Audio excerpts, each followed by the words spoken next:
Hello friends, मैं अंजू यादव, सहायकाचार्य भौतिक शास्त्र फ्रॉम गवर्नमेंट कॉलेज चोड़ा रायसेन। दोस्तों, लेक्चर 1 में हमने डिस्कस किया था किरचॉफ का धारा का नियम, और आज लेक्चर 2 में हम डिस्कस करेंगे किरचॉफ का वोल्टा का नियम, किरचॉफ्स वोल्टेज लॉ। ये नियम लूप नियम के नाम से जाना जाता है क्योंकि यह जो नियम है ये विद्युत परिपथ के किसी लूप पर अप्लाई होता है। दूसरी चीज, यह नियम ऊर्जा संरक्षण नियम पर आधारित है। वहाँ किरचॉफ का अपना धारा का नियम जो है वो आवेश संरक्षण नियम पर आधारित है। अब देखते हैं किरचॉफ का वोल्टा के नियम का स्टेटमेंट क्या कहता है। विद्युत परिपथ के किसी बंद लूप में विद्युत वाहक बलों का बीजीय योग उस लूप में प्रतिरोधों तथा उनके संगत धाराओं के गुणनफल के योग के बराबर होता है। अब इस लूप नियम को अप्लाई करने के लिए अपने को कुछ एजम्पशंस लेने पड़ेंगे। तो ये देखते हैं एजम्पशंस क्या क्या हैं। यदि विद्युत परिपथ के किसी अवयव के लिए धारा की दिशा और लूप की दिशा सेम हो तो उस कंडीशन में उस अवयव के संगत जो भी वोल्टा है या फिर वो बैटरी है तो उसके संगत जो भी विद्युत वाहक बल है उसको धनात्मक लिया जाता है।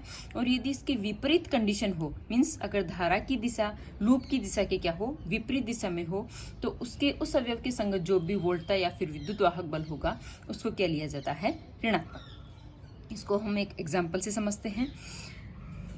इस विद्युत परिपथ में अपने पास यहाँ पे एक बैटरी है जिसका विद्युत वाहक बल E1 है। इसी के सीरीज में एक प्रतिरोध यहाँ R1 लगा हुआ है। इन दोनों के पैरेलल में दूसरी शाखा में एक प्रतिरोध R2 लगा हुआ है और इसके पैरेलल शाखा में एक प्रतिरोध R3 के साथ में एक बैटरी लगी हुई है जिसका विद्युत वाहक बल कितना है, E2। अब हम इस सर्किट के जो नोड्स हैं उनको नेमिंग करते हैं। मान लो ये नोड है A, B, C, ये D, ये E और ये F। अब हम इसमें धारा की दिशा मेंशन करते हैं। पहले किसी भी जो बैटरी है उसके लिए जो धारा की दिशा होती है वो हमेशा होती है उसके पॉजिटिव टर्मिनल से निकलती है और उसके नेगेटिव टर्मिनल में एंटर करती है। तो इस बैटरी के संगत जो धारा की दिशा होगी वो होगी इस डायरेक्शन में। अब चूंकि R1 और E1 सीरीज में है तो इन दोनों में, और एक ब्रांच में है तो इन दोनों में यही धारा I1 प्रवाहित होगी।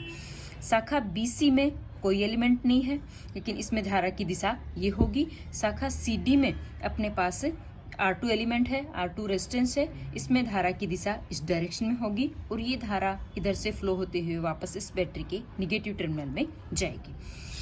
अब दूसरी बैटरी E2 की वजह से अपन इसमें धारा की दिशा देखते हैं। ये बैटरी का निगेटिव टर्मिनल है, ये बैटरी का पॉजिटिव टर्मिनल है, तो धारा पॉजिटिव टर्मिनल से निकलेगी और वापस नेगेटिव टर्मिनल में जाएगी। तो यहाँ से मान लो अगर धारा का मान I3 है तो इस टर्मिनल से धारा I3 निकलेगी और ये रेजिस्टेंस R3 से प्रवाहित होते हुए यहाँ पर R2 प्रतिरोध में भी इसी डायरेक्शन में प्रवाहित होगी जिस डायरेक्शन में E1 की वजह से हुई थी। तो दोनों बैटरीज की वजह से R2 प्रतिरोध में सेम डायरेक्शन में धारा प्रवाहित होगी और ये धारा यहाँ से फ्लो होते हुए वापस बैटरी के निगेटिव टर्मिनल की तरफ जाएगी। अब हम लूप नियम अप्लाई करने के लिए, किरचॉफ का वोल्टा का नियम अप्लाई करने के लिए इस लूप को चूज करते हैं। सबसे छोटा loop A, B, C, F, A, loop ABCFA में देखते हैं। यहाँ पर दो रेजिस्टेंस लगे हुए हैं R1 और R2 और एक बैटरी लगी हुई है जिसका विद्युत वाहक बल कितना है, E1। अब लूप की दिशा में चलते हुए अपन देखते हैं यहाँ पर जो धारा की दिशा है वही लूप की दिशा है, तो यहाँ बैटरी के विद्युत वाहक बल E1 को हमने क्या लिया है, पॉजिटिव। अब प्रतिरोध R1 के लिए देखते हैं। प्रतिरोध R1 में भी धारा की दिशा और लूप की दिशा क्या है, दोनों सेम है, इसलिए इसके संगत जो वोल्टेज ड्रॉप होगा ओम के नियम से V=IR के अकॉर्डिंग I1 R1 वह क्या लिया जाएगा, पॉजिटिव। इसके अलावा इसमें एक और एलिमेंट है R2 रेजिस्टेंस। इसमें भी धारा की दिशा लूप की दिशा में ही है, इसलिए इस पर भी जो वोल्टेज ड्रॉप होगा I2 R2 वह भी क्या लिया गया है, पॉजिटिव। तो इस तरीके से अपने को इस लूप से एक इक्वेशन प्राप्त हो जाती है विद्युत वाहक बल, धारा और रेजिस्टेंसेस में। फिर हम बड़ा लूप चूज करते हैं, loop A, B, C, D, E, F, A। चूंकि अपने को एक कंप्लीट लूप बनाना है तो अपने को वापस A से स्टार्ट करके वापस A पर आना पड़ेगा।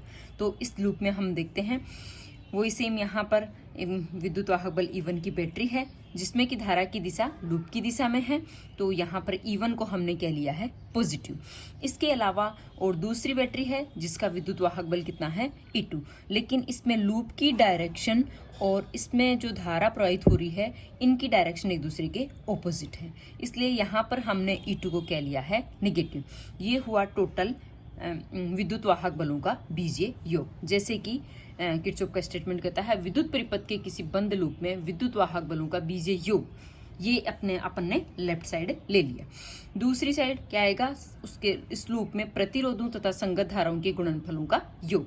तो हम देखते हैं इसमें यहाँ पे दो प्रतिरोध हैं इस वाले लूप में अपने पास। इस प्रतिरोध में धारा की दिशा और लूप की दिशा सेम है, तो यहाँ पर हमने इस पर वोल्टेज ड्रॉप जो होगा I1 R1 उसको पॉजिटिव लिया है। दूसरा जो प्रतिरोध है R3, इसमें धारा की दिशा ये है और लूप की डायरेक्शन ये है, जो कि दोनों ऑपोजिट हैं, इसलिए इस पर वोल्टेज ड्रॉप I3 R3 को क्या लिया गया है, निगेटिव। इस तरीके से अपने को इस लूप के लिए भी एक इक्वेशन प्राप्त हो जाती है। इस तरीके से किरचॉफ के वोल्टा नियम से अपन इन तीनों क्वांटिटीज में विद्युत वाहक बल, धारा और रेजिस्टेंस में इक्वेशंस प्राप्त करके इनको सोल्व करके इस परिपथ में अपन धारा का मान ज्ञात कर सकते हैं। तो किरचॉफ के धारा का नियम और किरचॉफ के वोल्टा नियम दोनों को यूज करते हुए अपन किसी भी जटिल से जटिल कॉम्प्लिकेटेड सर्किट को भी अपन इससे सोल्व कर सकते हैं। यही इसका इम्पोर्टेंट यूज है। थैंक्स।